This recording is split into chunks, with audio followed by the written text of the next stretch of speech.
Hello and welcome to It's Your Business with Mario Toneguzzi on Megapix Media. Joining me today is Jeromy Farkas, who is a councillor in the city of Calgary and also recently announced that he was running for mayor. Thanks for joining us, Jeromy.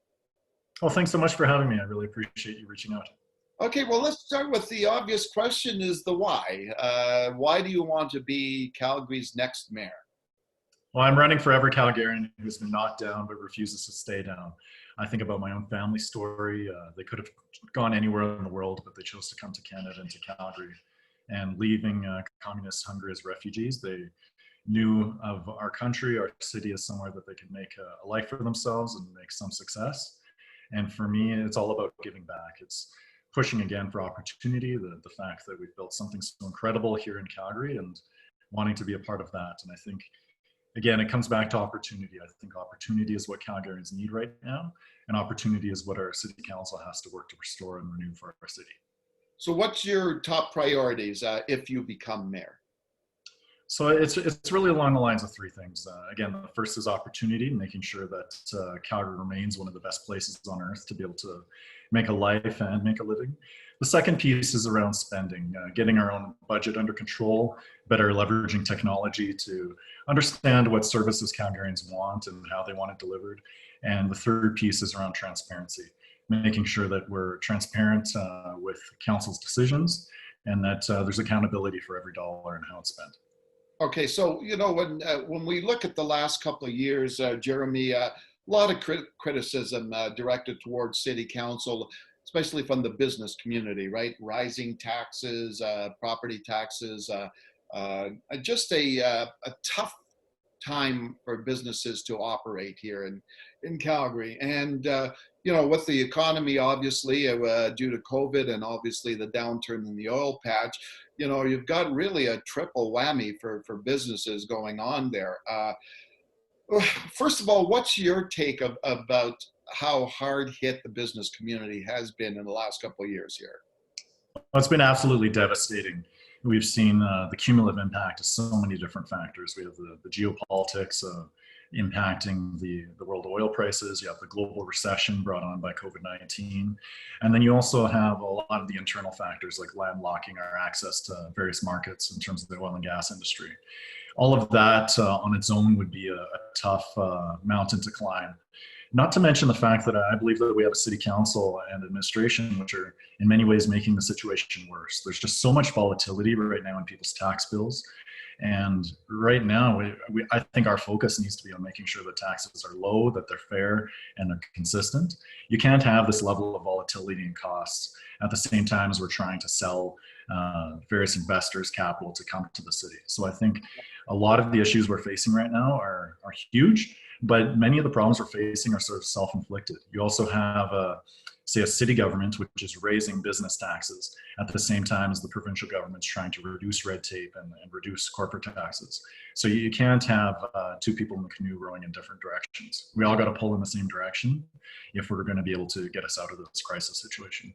Now, when you look at that environment, that business environment, it's no big secret that over the last few years, especially, that a lot of businesses have flown the coop, so to speak, and ended up in Balzac, Rocky View County, or the Tsutsina area, right? Or even outside the city, whether it's Okotoks, Cochrane, or Airdrie, etc. Have you seen that? Have you seen a lot of the exodus of business to those more, for lack of a better word, more friendly business environments? Absolutely. I've seen other cities are eating our breakfast, our lunch, and our dinner too. And that old corporate welfare model of trying to dole out checks to pick winners and losers in private business, it's failed. I think council needs to return to a level playing field. I think that means business capacity, not business dependency. And it's not only the cost of doing business in Calgary that's driving the investment to other places like the Tsuut'ina Nation or to Rocky View, but it's also the regulations, it's the red tape. There's a lot of capital that still wants to invest in Calgary. There's still a lot of confidence in our city, but the delays and approvals and just the time it takes to be able to get an idea off the ground to shovels in the ground it just takes far too long here in the city compared to elsewhere. So it's not only just the cost and the taxes, but it's also the delay. Yeah. And when capital can move just so easily in this global environment, and when it's competitive with other jurisdictions that are hungry for investment, getting that timeline to yes as short as possible, I think is going to be really the key focus for us. Okay. I want to get a sense of the tone that if you were mayor, the tone of what city council would be like from your perspective. Like, I'm a regular taxpayer and citizen of Calgary. So, what drives me nuts is that we're spending so much time talking about, the speed limits, in a city, when I think there's more important things that the city needs to deal with. Like, what do you say to that? Well, we can obviously walk and chew bubble gum at the same time. There's a lot of things that the city is focused on that aren't just about the economy. But I have to say, even by City Hall standards, making the entire city a playground zone, that has to be one of the most silliest ideas that I've ever heard. I know in terms of who's reaching out to me, that people are saying, council needs to focus on the economy. We need to focus on our recovery, getting Calgarians back to work. And I would say, just in terms of the tone, one of the biggest disagreements I have with my colleagues is I don't really see City Hall or your municipal level like a government. I see it more like a company. The city is a $5 billion a year company. Council needs to operate more like a board of directors, setting vision and holding staff accountable. We can't be everything to everyone. I think we need to get back to basics. We need to understand there's certain key services that people are expecting from their city government, and it's things that the market can't provide for, things like policing. And for the record, I strongly support our police. I think that now more than ever, we need to support them and make sure that they are well supported and not abolished. So I stand strongly behind our first responders, including our police, but also things like clean drinking water and so on. I think when you start to lose people, and most taxpayers, is when you see these social engineering attempts or virtue signaling attempts that just veer into areas that are really not the municipal domain.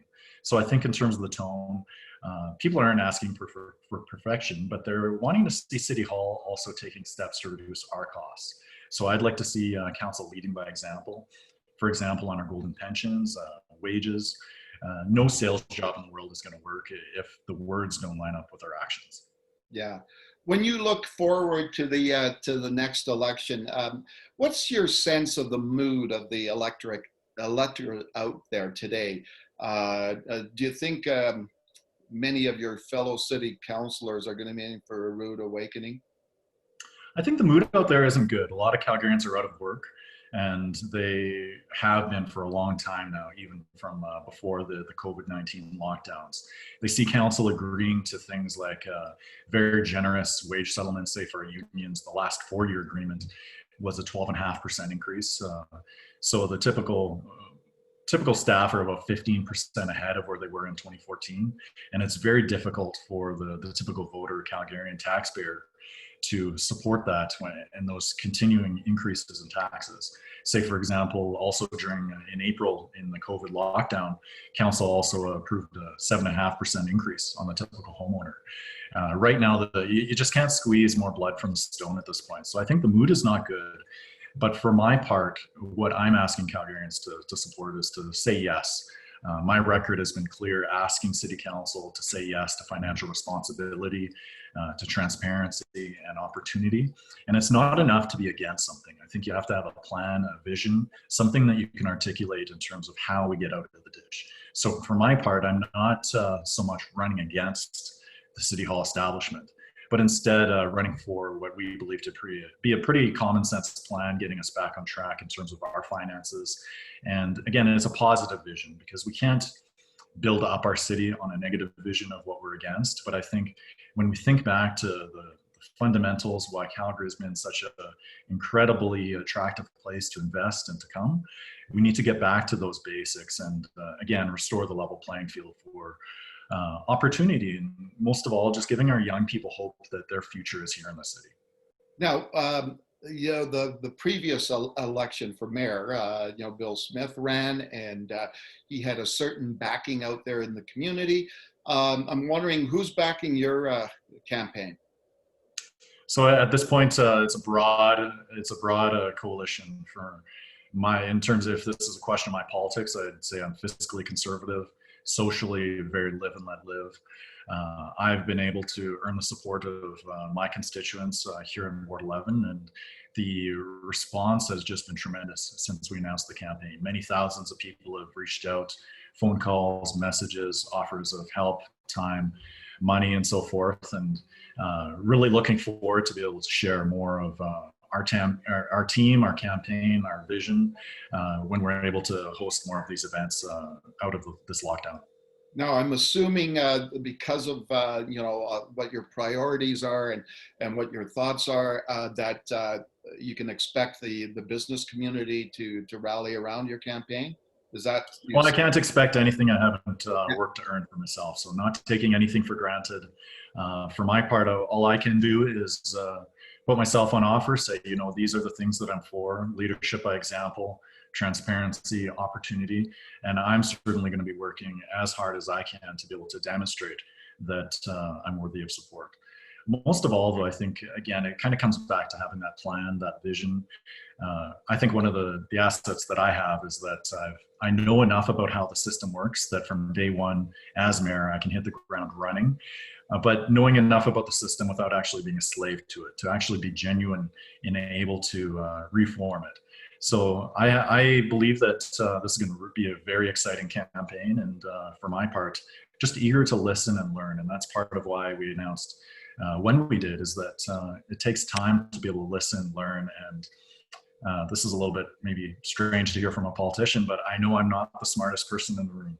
I need the ideas of really every segment of society, every type of business to be able to come forward and say, how do we be relentless in our pursuit of economy and job growth? So right now I'm having those conversations, and I'm really eager to hear from anyone and everyone.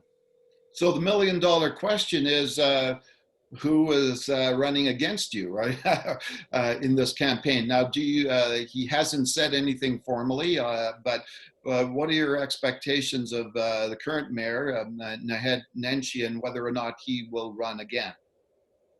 So for my part, again, I just want to say, I'm not running against anybody else. I'm not running against the mayor.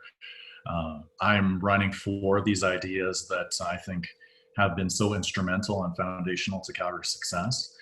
But not to dodge the question, I'm confident if the comparison is my record and the mayor's record that I have a chance. I think I can make the case for a lot of the common sense proposals that I've been putting forward in terms of controlling our budget, focusing our spending, as well as leading by example. So I'm confident in that. And as far as the mayor goes, that's his decision to make. I would just argue that Calgarians are looking for fresh leadership. They're looking for fresh ideas, new opportunity. And him having already had the chance of 10 years at the helm, I would argue if he's not able to solve these types of challenges and problems in his time in 10 years, he's probably not the person to do it. But again, it's nothing personal for my part. I know that he and I have butted heads, but for me, again, it kind of comes back to making sure that I can give a positive alternative and vision for Calgarians to vote for rather than against. So your gut feeling, do you think he'll run? Well, it's tough to unseat an incumbent. I'll just be honest with you there, Mario.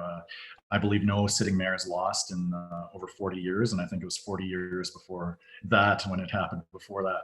So it's from our part, it's going to be a challenge because right now campaigning is very different with COVID-19, the lockdowns. But what I can say is that I've just been blown away by the support of Calgarians from across the city, every walk of life, who have come forward in support of our campaign and our team and our vision. So I'm very confident in the work that we're doing. And again, it comes back to the fact that I don't expect support from anybody. I am going to be working hard as I possibly can to be able to earn every single vote. And the mayor, that's ultimately his decision for himself. Okay, super then. Well, thanks for joining us today, Jeromy. Yeah, thank you for the opportunity. Okay, that was Jeromy Farkas, a city councillor in Calgary, who has recently announced that he will be running for mayor in the next election. This has been It's Your Business with Mario Toneguzzi on Megapix Media. Thanks for joining us today.